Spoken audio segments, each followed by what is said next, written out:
lives from someone else's perspective. So we were there for 1 week, ate with the family every evening. They gave us Spanish lessons as well. And it was just a different way of seeing the mutually beneficial situation and relationship between both the volunteer and the volunteering community.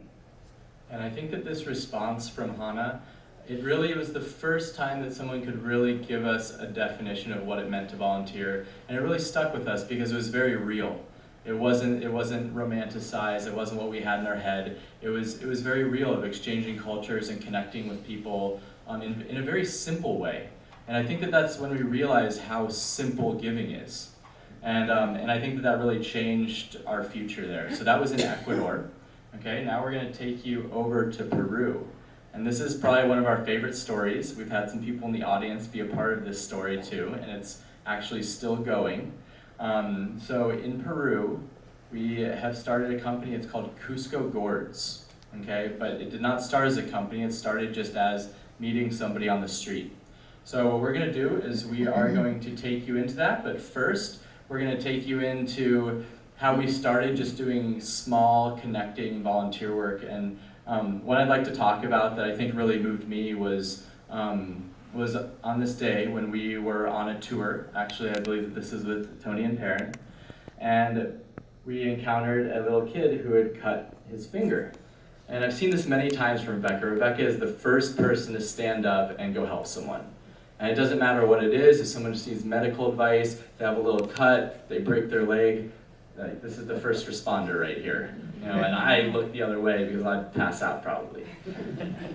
So what we have here is these little kids. They were so excited. They had a cut on their hand, but like they didn't know what to do with it. I don't think they'd ever seen their cut get cleaned and do it the proper way. And so Rebecca sat down with these kids and kind of taught them, even though we only spoke a little Spanish at that point, and that was the only language they spoke. So I watched Rebecca sanitize, and they were just so excited, rolling around the grass with the Band-Aid on. And I'm not sure if they had had a Band-Aid before, and I think we had picked some ones with really cool designs on them, so they liked it. It was Teenage Mutant Ninja Turtles, so they were really excited about it.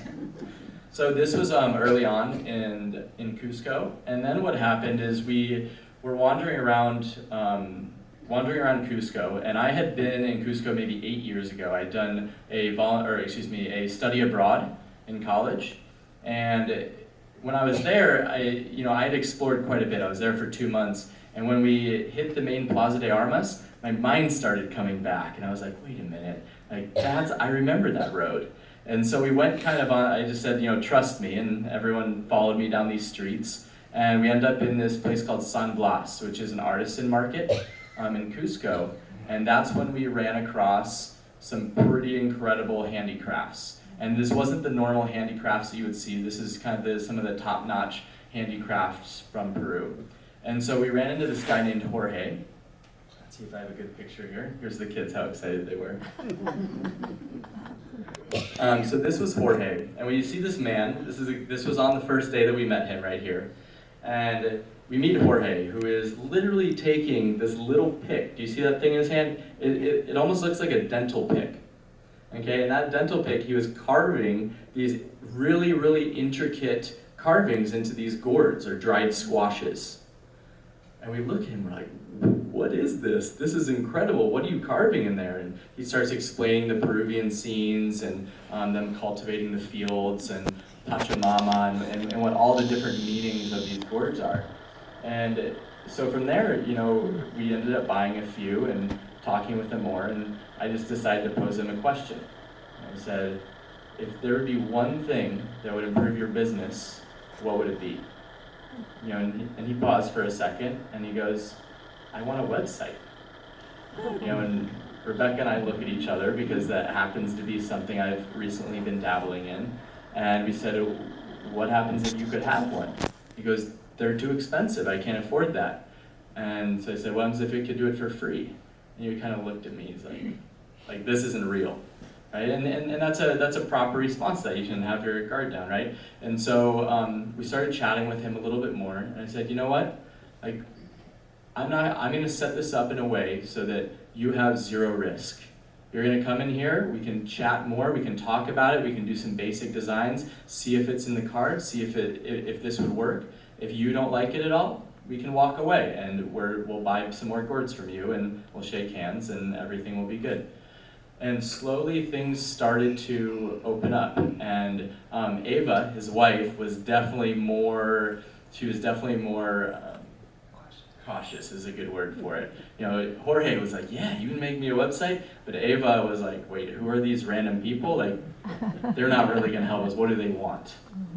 Right, and so that's how this started. And Perrin and Tony ended up leaving us just a couple days later, and from there we decided to meet up with them and have a little bit more of a chat. So before we get going, we're gonna pause, okay? Because it's a little hard to know exactly what one of these gourds look like, or just know the kind of feeling of awe that we had when we saw these, because it really is an incredible thing, and it's one of those things you need to hold in your hand. So we brought some samples for you guys to check out. All right.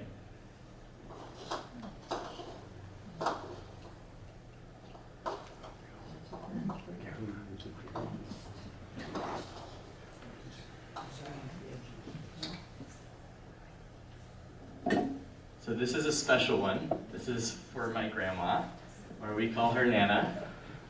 So you guys all be able to see this, but this is for you, Nana. And it says, I heart my Nana.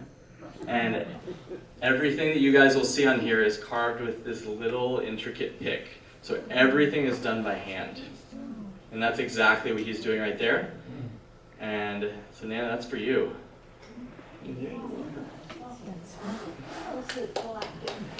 That is a great question. So, yeah, absolutely. Everyone will need a little bit to check out. So we brought 5 gourds with us. So Nana doesn't know this, but she's been helping, and Rini and Bill, you don't know this as well. By the way, we have Rini and Bill out there, and Bob, who have been helping us import gourds. So we've been working with this family to try to get them more income during the low season. So we pay them about 4 times what they normally get paid. And we have imported the gourds here, and we've made wedding gourds, and we're also thinking about making new baby gourds? That's a way to say it. All right, that's a weird way to say it. So we've kind of been dabbling with different designs. So we'll send them a design, Rebecca will generally draw it, and we'll send it over via email, and they will make these gourds. So we had our first international shipment that arrived yesterday, and it got there in 10 days. We didn't think we were gonna have it in time for this, but we did. So we got a shipment of 9 gourds in, including your one there. And Wow. and one more that, we had kind of been dancing around some ideas of different types of gourds and ways to, really for us, we both have good jobs, so we're not trying to turn this into a business. It's really more, how can we get them a larger audience? Because right now, sometimes they go out of their backpack and they sell it to people in the streets. And so we were looking at other ways that they can, expand their business and earn a little bit more money, because right now they are living for their entire family in a 1-bedroom house. One of the problems that we ran into is that there's a lot of middlemen in Cusco who don't actually make the gourds, but they sell them for much more profit. And so because they're not doing the actual labor, they have a little bit more leeway in terms of what they can sell them for. And because Jorge Luis and his wife are the laborers and they're also the vendors, they were having some problems competing with people who weren't actually making the carvings and the gourds. So what we wanted to do is expand their audience and give them more opportunities and more creative ideas that would set them aside from the middlemen and the non-producers that we ran into very frequently in Cusco. And to give you an idea, Ava's family has been doing this for 4 generations the same way. So for them, what they'll do is these very intricate carvings on the top, and the whole gourd is covered in that. And so we've changed that a little bit to include more white space, so the labor is reduced. Because it's still just as gorgeous, but you could take a magnifying glass to this and you can see a whole different scene in every little section. Mm-hmm. So we kind of started goofing around with some ideas, and one idea that we came up with was this idea called Grandmas with Gourds. Okay, we didn't really know what it was going to be, but we kind of liked the name, so we decided to make a gourd with it. So this is our first Grandmas with Gourds gourd, and it's just kind of a fun thing, and Ava carved this herself.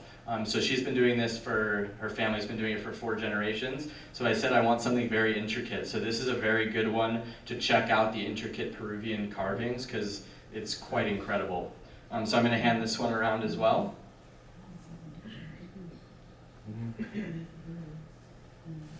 All right, so that's the fun part. So now we're gonna take you in. So now you can kind of visualize what we saw. I mean, we saw these gourds and we're like, whoa! I've never seen anything like this. And even throughout our entire 14 months, we did not see anything, I think, this customized or this just the ability to take it to this level. And so this was one of our favorite things the entire 14 months that we saw. So do you want to go ahead and take it? Did he get his website? Say again? Did he get his website? He did get his website. So what happened after we first met Jorge Luis and got vetted by his wife Ava, Aaron created the website Cusco Gourds for them, and what it did is it took the audience through a journey of what the background was of the family, where they had come from, and how the process of actually making the gourds happens. Because what they do is first they carve, then they dye the gourds with burnt wheat, and so that gives it the black color. And then they coat it with an oil to soak in the color. And then for ours, they lacquered them so that they would stay that way for indefinitely, hopefully. So a little bit of background about Jorge Luis and Ava. Both of them are from a town in Peru called Huancayo. Jorge Luis, when he was 6 years old, lost both of his parents in a terrorist bombing in Huancayo and was left orphaned on the streets at 6 years old, and had to save every penny that he had and put himself through school, feed himself. He did live with an uncle, but the uncle would take his earnings and use it for his own rent. So he really didn't have a lot with him, but he was one of the most dedicated people that either of us has ever met, and did everything in his power to give himself the life that he wanted to have. Ava was also born in Huancayo, and while she was an orphan, she was put to work at about 5 or 6 years old carving these gourds to help make profit for her family. And so instead of after school, on weekends, and during all of the summer breaks, she was carving, she was tracing, and she was working really hard to make sure that her family could eat, because if she didn't contribute, there might not be enough food on the table for her and her many siblings. So both of them, you see Jorge in the middle, Ava is to his right, and Jorge's younger brother, Carlos, is on the far right-hand side. So not only did Jorge have to care for himself at 6, but he also had to care for his 3-year-old brother.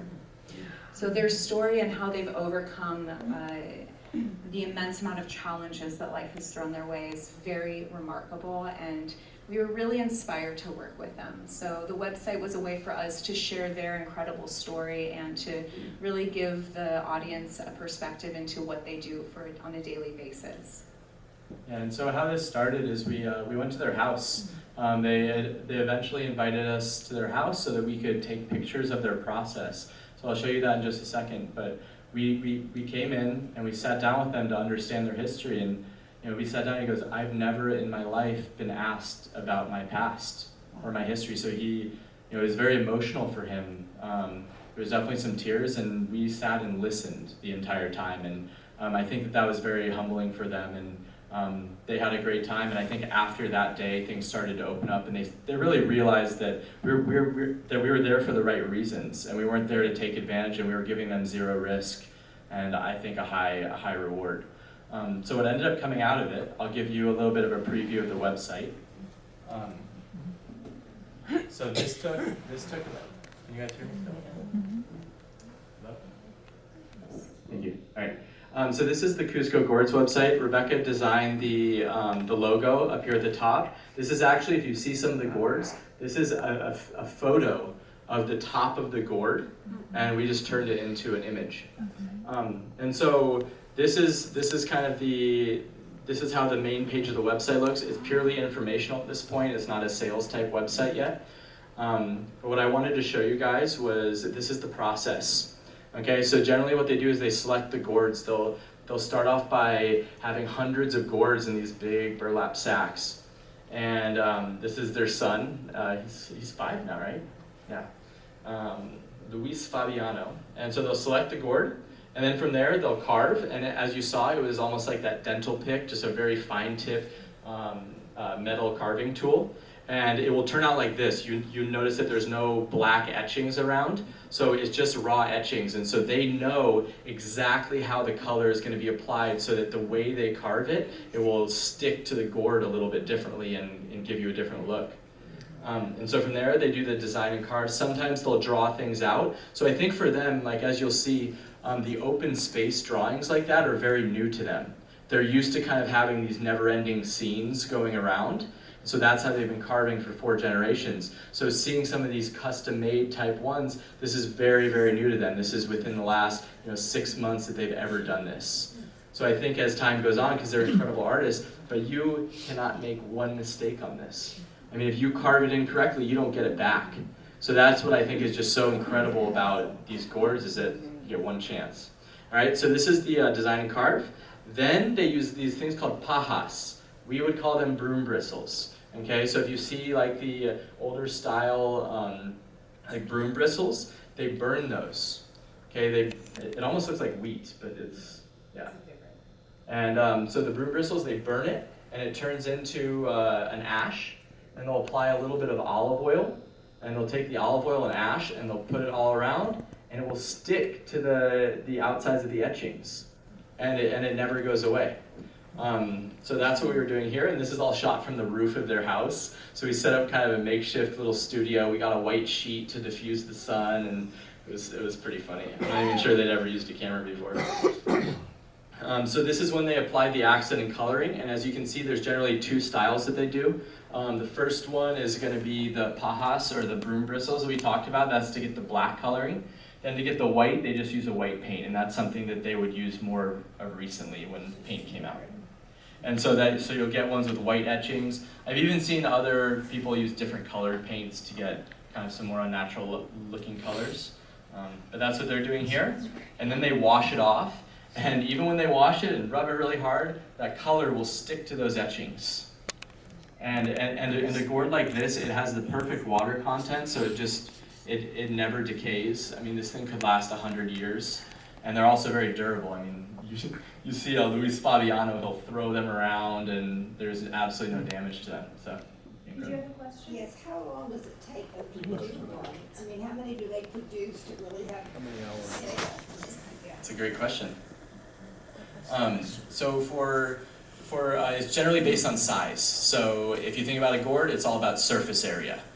So a small gourd like this, it could take them 4 to 6 hours. Something a little bigger might be a day.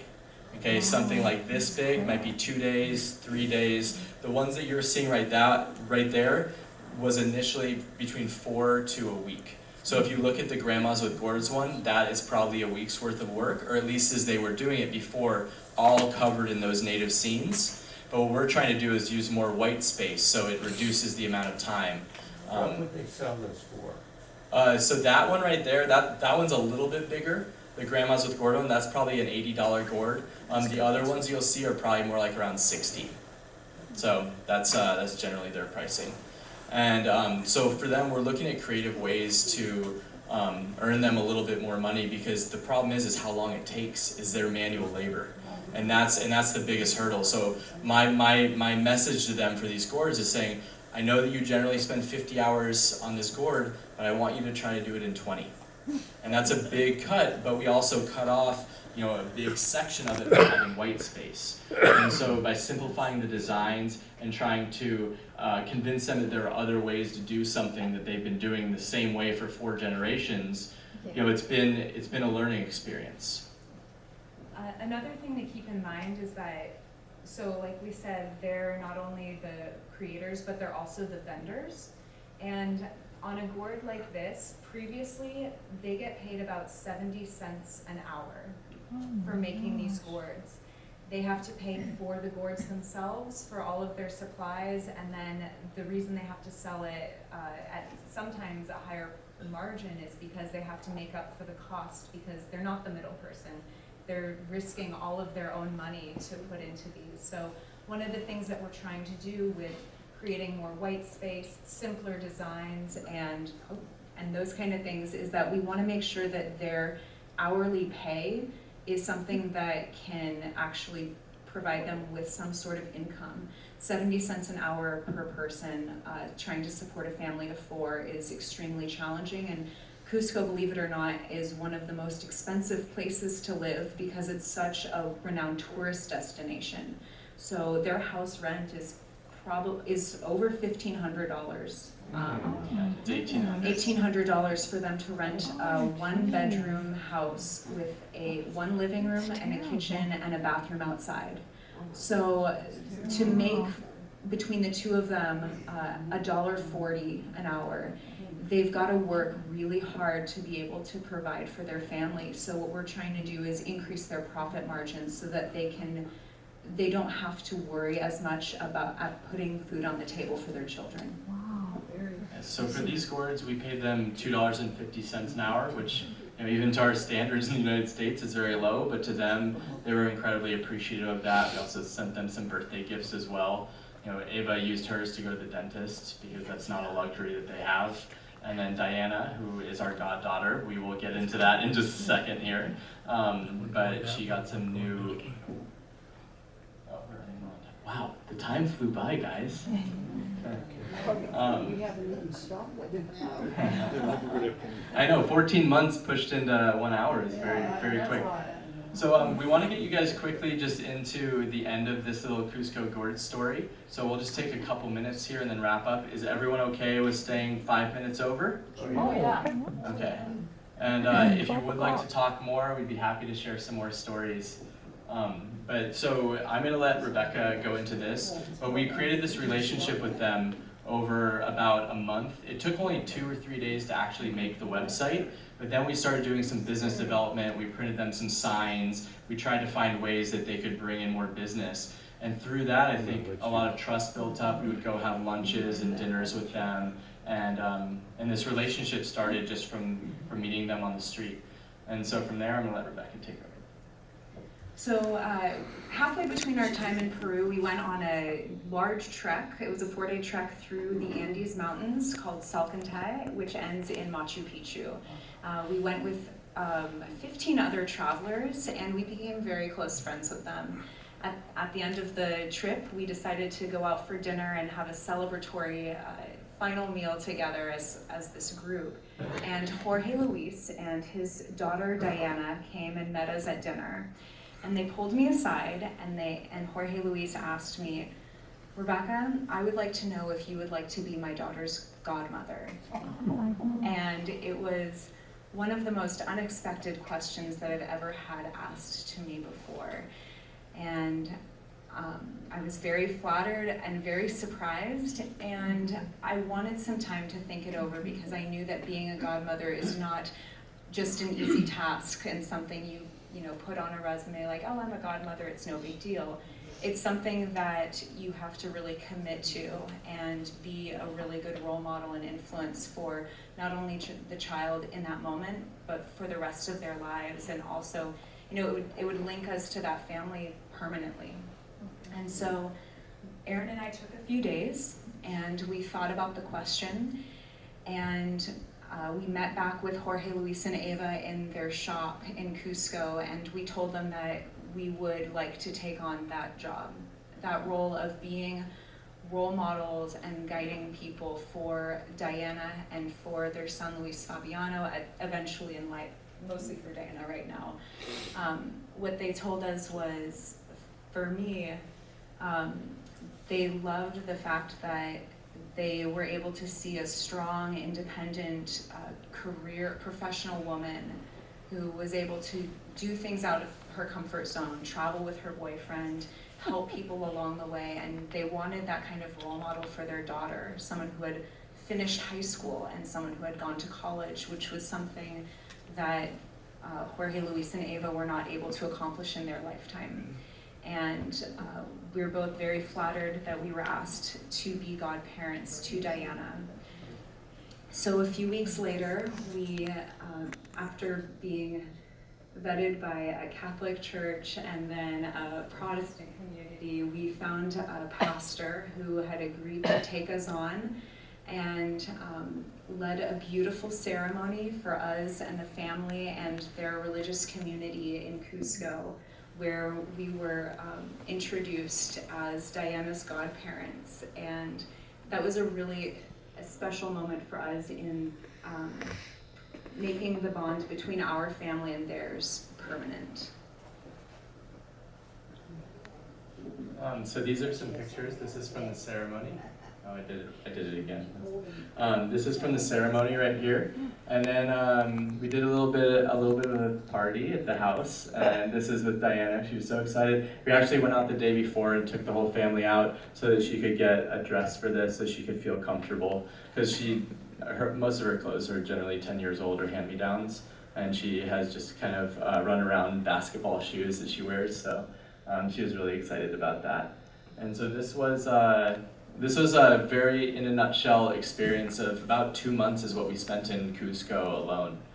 So I think we spent 2.5 months in total in Peru.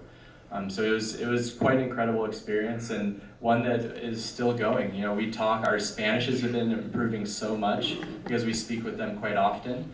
And and as we said, our first shipment came in, we were able to transfer them money, and if you guys don't know it, Peru had some pretty bad flooding recently. And so their shop has been closed and they weren't able to make it into work. And so during the low seasons, I think is when it gets very tough for local people. But during the high seasons, generally everyone's in very good spirits because there's a lot of tourists. So they're very happy right now. They're also very happy that the gourds made it here for this so that you guys could see it, because they did work very hard on those. And I was impressed. They were actually able to complete them in a short period of time. So I have a feeling that they're starting to find ways to reduce the amount of time that they spend on each gourd and still produce the same quality. So it's great to see. So it looks like that we had probably another half of a presentation to go, but I think that that's going to be it for today because we don't want to take up too much of your time. But we certainly do appreciate you coming here, and I might want to share just a couple learnings that we have from our overall trip on what we've kind of learned from volunteering. Okay, so I think that the first thing that we figured out with volunteering is that anybody can do it, and you can do it any day. You don't need an organization. You're able to just meet people. It might be something as small as walking in and teaching English, or in this case, meeting someone and I was able to use my skills. But if he would have said, I don't need a website, I need someone to teach me English, like maybe we wouldn't have done that. I need someone to teach me German. So we were able to link up, and I think finding people with common goals is incredibly important, and I think it can also be difficult to find as well. We've had quite a few experiences even after this where we offered our services and soon realized that it might not be the best match as far as our personalities or the amount of effort that we were willing to put in to a certain community or people. So we ran into that type of thing in Patagonia, where we decided to pull the plug on another volunteer experience when we started seeing some either dishonesty or lack of transparency. And one thing I think that really stood out from us with Cusco Gourds is that Jorge, Luis, and Eva have been 100% transparent since the minute we met them. We've known them for a year now, which is quite a wild thing to say. We've known them for a year, and their personalities and the way that they deal with us has not faltered once. And I don't think we can say that about a single other person that we volunteered for on this trip. And so it's really great to see and meet people that put themselves forward and actually show you who they are rather than having walls up. So that was one of the things I think I pulled most from this experience. As Erin said, I think one of the biggest things we learned is that you can give any way, any shape, any time. And if you, I think we were really lucky that we met the people and the organizations that we did, because each of them gave us a different perspective on what it means to give. It can be sometimes financial donations, sometimes it can be emotional support, or doing something like, at the end of the trip, we had a lot of extra things that we didn't want to bring home. And so we started gifting away some of